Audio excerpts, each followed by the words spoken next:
දකුණු ආසියාවේ දිගම උමං වාරි මාර්ගය හැදෙන්නේ කොහෙද කියලා දන්නවද? බලය ජවයේ ශක්තිය පිළි අපේම පානය නෙස්ටමාල්ට්.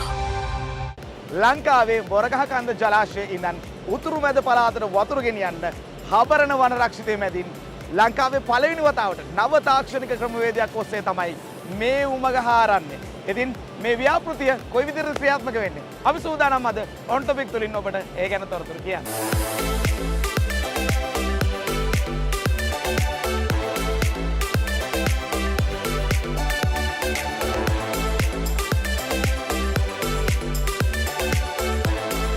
ගෝඳුරුව ප්‍රදේශයේ මේ දිගම උමං මාර්ගයේ කැවීම් කටයුතු ආරම්භ කරන ස්ථානයට තමයි අපි දැන් මේ ඇවිල්ලා තියෙන්නේ. ඉතින් මහවැලි ජල සුරක්ෂිතතා ආයෝජන වැඩසටහන යටතේ තමයි මේ ව්‍යාපෘති ක්‍රියාත්මක වෙන්නේ.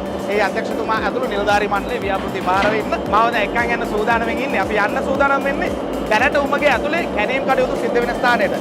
කෝච්චියක් ඇවිල්ලා තියෙනවා. ඒ කෝච්චියෙන් තමයි යන්න තියෙන්නේ. ඇතුළට ගිහිල්ලා අපි තොරතුරු විමසලා බලමු.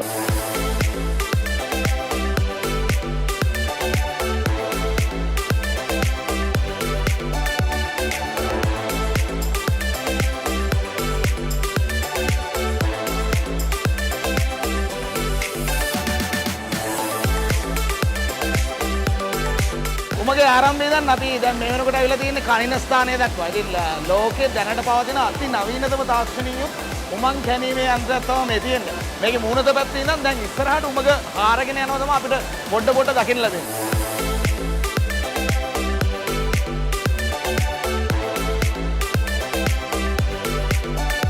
කිලෝමීටර් 28ක් දිග මේ උමගේ දැන් මේ වෙනකොට කිලෝමීටර් 20ක පමණ ප්‍රමාණයක් කැණීම් කටයුතු අවසන් කරලා අපි මේ මැද හරියකට තමයි අවිල්ලා ඉන්නේ. අධ්‍යක්ෂතුමා දැන් මේ දිගම උමං මාර්ගය කොයි විදිහටද කැණීම් කටයුතු ආරම්භ වෙන්නේ? මේ ව්‍යාපෘති ආරම්භ වෙන්නේ 1960 දශකයේ මහවැලි මහා සැලැස්ම කියලා ආරම්භ කරන එකේ එක කොටසක් තමයි අපි මේ ක්‍රියාත්මක කරන්න බලාපොරොත්තු වෙන්නේ. මේ ව්‍යාපෘතියේ යටතේ කළුගඟේ ජලාශයේ ජලය මොරගහකන්ද ජලාශයට දාලා ඒ අතිරික්ත ජල ප්‍රමාණය උතුරු මැද පළාතට අරන් යන්න තමයි මේ උමග හදන්නේ. ඒ අනුව අපි මේ මුල් අදියරේ අපි අරන් යන්නේ මේක මහකන්දරාව ජලාශය දක්වා. ඊට අමතරව තව සංදිස්ථානයක් තියෙනවා හුරුළුව කිට්ටුව යකල්ල කියලා.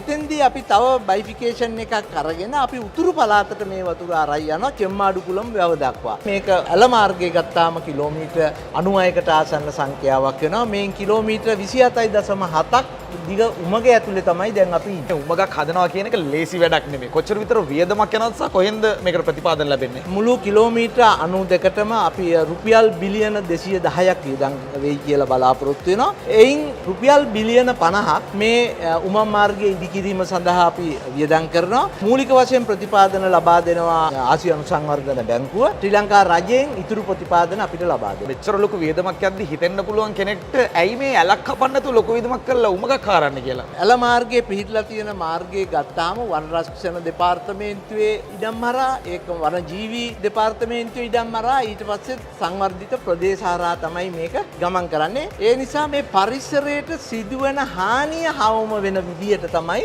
මේක සැලසුම් කරලා තියෙන්නේ. සාමාන්‍ය උමං මාර්ගයේ අඩුම ගැඹුර මීටර් 5කුත් වැඩිම ගැඹුර මීටර් 55කුත් විදිහට තමයි මේක ගමන් කරන්නේ. මම කියන්නේ මේ මතු පිට ඉඳලා කොච්චර යටින්ද යන්නේ කියන එක.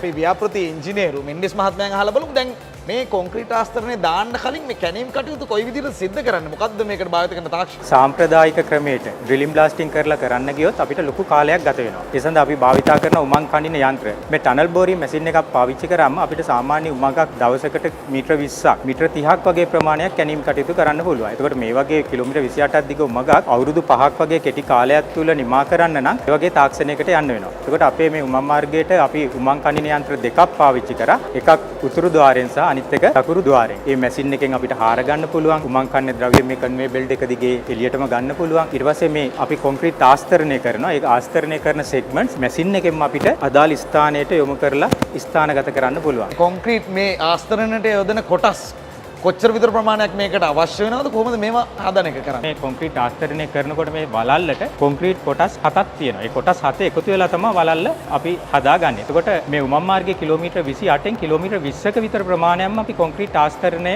කරනවා. මේ විදිහට වලලු එතකොට අපිට 12500ක් වගේ අපිට නිෂ්පාදනය කරගන්න වෙනවා. ඒකට අපි සෙග්මන්ට් ෆැක්ටරි එකක් පාවිච්චි කරනවා. දැන් අපිට මතකයි මීට කලින් උමා ඔය කැණීම් කටයුතු සිදු කරන අවස්ථාවෙත් මේ විදිහටම සෑහෙන ප්‍රශ්න ගොඩකට මුහුණ දුන්නා ගෙවල් ඉරිතරලා. දැන් මේ වගේ ප්‍රශ්න මේ අවස්ථාවේ මුහුණ දුන්නේ නැද්ද? නැත්නම් ඒවා වළක්ව ගන්න මොන වගේ ක්‍රියාමාර්ගද ගත්තේ? මීට ඉස්සෙල්ලා ලංකාවේ ටනල් බෝරින් මැෂින් පාවිච්චි කරලා අපි කරපු කැණීම් තියෙනවනේ. ඒ කැණීම් වලදී අපි දැක්ක ප්‍රශ්න අපි අඳුනගත්තා. ඒ වලට ගැලපෙන විදියට උමං කන්න යන්ත්‍රයේ ෆීචර්ස් අපි අලුතෙන් ඇඩ් කරා. ඒ වගේ කඳුකර ප්‍රදේශයක ගත්තාම උමග යන්නේ ගොඩක් ගැඹුරකින් වෝටර් ප්‍රෙෂර් එක වැඩි. හැබැයි අපි මෙහෙදී ගමන් කරන්නේ ගොඩක් අඩු ගැඹුරක. උමා ඔය ප්‍රොජෙක්ට් එකේදී පාවිච්චි කරේ සෙග්මන්ට් එක සදාස්ත්‍රාකාර. මේකෙදී අපි පාවිච්චි කරන්නේ මේ යුනිවර්සල් ටයිප් කියන සෙග්මන්ට් එක. මේක හරියට ගත්තොත් ත්‍රිජිකෝණාශ්‍රයක් වගේ. එතකොට මේකෙදී සෙග්මන්ට් තිබ්බට පස්සේ සෙග්මන්ට් දෙකේ ජොයින්ට් එක තියෙනවානේ. ඒ ජොයින්ට් එකට අපි පාවිච්චි කරා ගෑස් කට් එකක් රබර්. ගෑස් කට් එක දැම්මට පස්සේ ඒ ජොයින්ට්ස් හරහා එන වතුර ප්‍රමාණය අපිට අවම කරගන්න පුළුවන්. හැබැයි උමාය ප්‍රොජෙක්ට් එකේ පාවිච්චි කරපු සෙග්මන්ට්ස් එකේ රබර් ගෑස් කට් එකක් තිබුණේ නැහැ. එතකොට දැන් මේ කැණීමේදී එකතු වෙන පස් සහ ගල් මේ ස්ථානයෙන් ඉවත් කිරීම සිද්ධ කරනවා.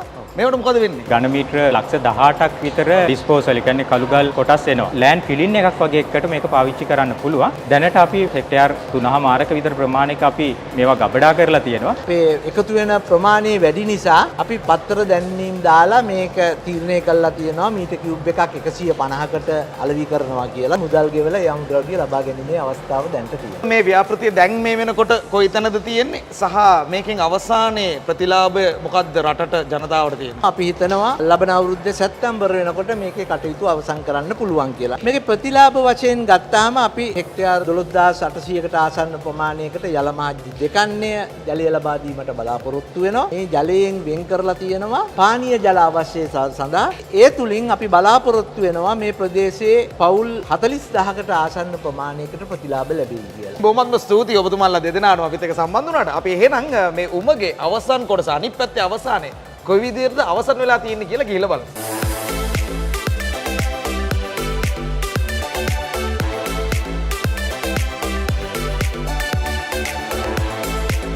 වාරි උමං මාර්ගයේ අවසාන කොටසට තමයි අපි ආවිලා තියෙන්නේ. ඉතින් මේ ස්ථානයේ ඉඳන් ඉස්සරහට අපේ රටේ බොහෝ පිරිසකගේ ජල අවශ්‍යතා සපුරාලමින් මේ ව්‍යාපෘතිය විවෘත වෙන දවසට අපි සූදානම්ින් ඉන්නවා. ඒ පිළිබඳව ඔබට තොරතුරු ගෙනෙන්නට. සමුගන්නවා මේ උතුරු මැද පළාත් වාරි ව්‍යාපෘතියේ සිට. අද දෙරණ YouTube නාලිකාව YouTube අද දෙරණ දැන්ම සබස්ක්‍රයිබ් කරන්න.